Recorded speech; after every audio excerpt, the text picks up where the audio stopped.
everyone, my name is Priyam. Today I am gonna present a project named Automated Nightlight. The main purpose of this project is to save electricity.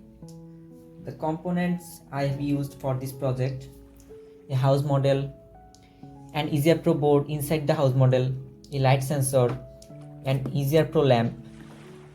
So now how it works.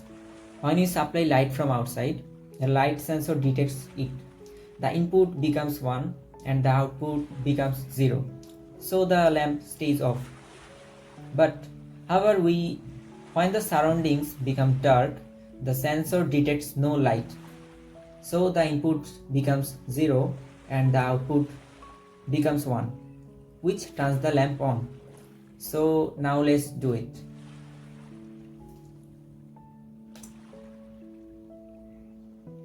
So when we turn off the light, the input becomes 0 and the output becomes 1, which turns the lamp on.